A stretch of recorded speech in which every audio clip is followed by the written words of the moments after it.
Hey yo! On se retrouve aujourd'hui pour la vidéo Room Tour 2023, donc ça a bien changé par rapport à l'année 2022. Et je vous propose donc de faire un tour en détail de cette nouvelle pièce qui est du coup la nouvelle Mangatech, avec l'intégralité de la Mangatech, les figurines et toutes les cartes aussi que j'ai achetées pendant cette année 2022. Et puis je vous propose qu'on commence sans plus attendre.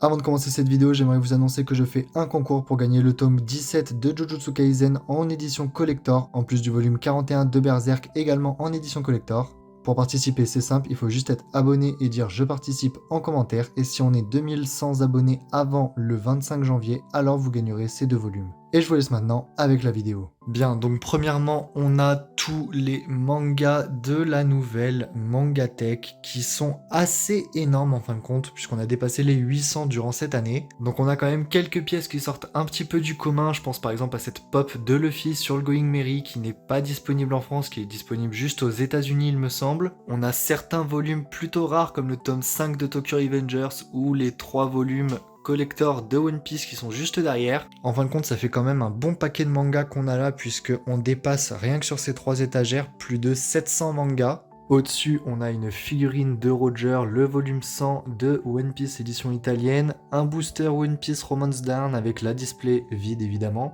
le sabre de Mihawk, le coffret Destinée Radieuse de Pikachu, on a le coffret Chainsaw Man édition Prestige. Pour revenir sur les mangas, on a le coffret Tokyo Ghoul, du tome 1 à 14 qui est vraiment incroyable. Même si un petit peu déçu du coffret dans son ensemble, je pensais que c'était des illustrations exclusives, mais c'est juste un extrait gratuit de son nouveau manga. Quelques collectors qui sortent un petit peu du lot, comme le tome 17 de Jujutsu Kaisen, ou encore le tome 6 de Spikes Family, même s'il est sorti fin 2021 il me semble. Ensuite sur cette étagère, on a une magnifique carte dont je suis quand même plutôt fier, puisque je l'ai sorti en 2022. Donc un petit Dracofeu VMAX Shiny de Destinée Radieuse que j'ai sorti du coup dans le coffret que je vous ai montré précédemment. Vient ensuite le côté où il y aura une télévision sous peu, donc avec deux magnifiques peintures de Erza de Fairy Tail et de Robin dans One Piece, un cadre de Jojo avec Star Platinum et Jotaro, et juste en dessous un cadre SNK pour la saison 4 qui est la saison finale. Revenons maintenant 2 petites minutes sur les Mangatech. Donc ça c'est la dernière étagère qui était vide la première fois il me semble. Donc là on a du Naruto, on a le tome 7 de My Hero Academia édition collector, un tripack Pokémon Go que j'ai recellé, et enfin le petit tome 41 de Berserk. En dessous, on a quasiment l'intégralité de Demon Slayer,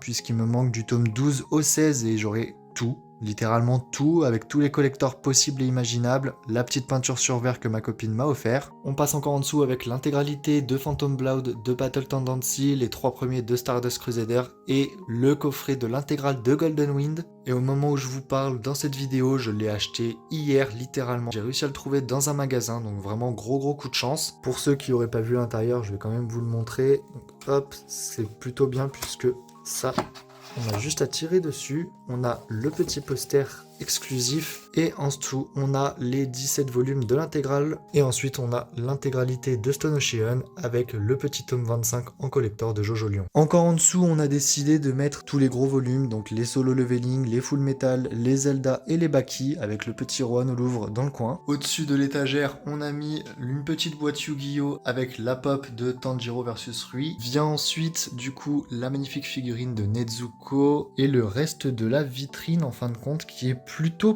pas mal remplie maintenant, elle est quand même plutôt remplie, tout en sachant que à Noël j'ai eu cette magnifique figurine de Tengen, donc je suis vraiment très heureux, elle est vraiment de très bonne qualité. Ensuite vient la toute dernière étagère avec le magnifique sabre du pilier du vent de Demon Slayer, alors j'ai perdu son nom, il me semble que c'est Shinazugawa, une figurine de Gohan et une figurine de Limul. En tout j'ai mis toutes les pop de Demon Slayer que je possède. Le moment intéressant est plutôt nouveauté, on a 2 vinyles One Piece, donc le premier avec les meilleures musiques des films et le deuxième avec uniquement les musiques de One Piece Red. Je suis plutôt content, j'ai un ami qui va pouvoir les lire avec moi, donc ça va être vraiment sympa. En dessous on a un classeur Pokémon, on a celui-ci avec les meilleures cartes que j'ai dans ma collection. Donc en fin de compte, toutes les ultra rares, hein, y compris les 2 alternatives que j'ai. Et le dernier classeur encore en dessous, c'est pour les cartes One Piece. Et pareil, j'ai réussi à avoir quand même quelques cartes vraiment belles. Mais ça fera l'objet d'une vidéo sur la chaîne secondaire qui risque de sortir cette semaine aussi. En dessous, les 3 balls les plus iconiques de Pokémon avec un deck de stratégie. Et encore en dessous, du coup, ma petite collection des 6 ETB que j'ai actuellement. Et pour finir, du coup, ce room tour, donc on a tous mes sabres à gauche.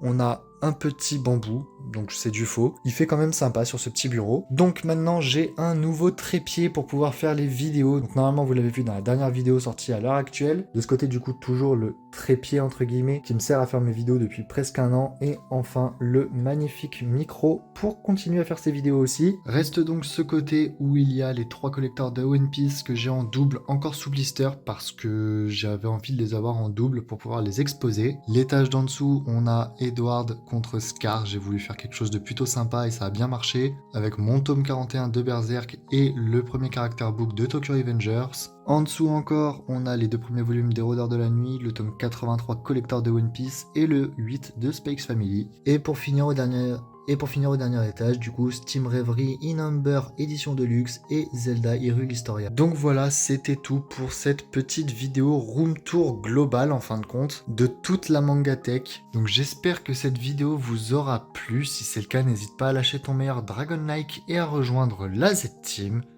Sayonara.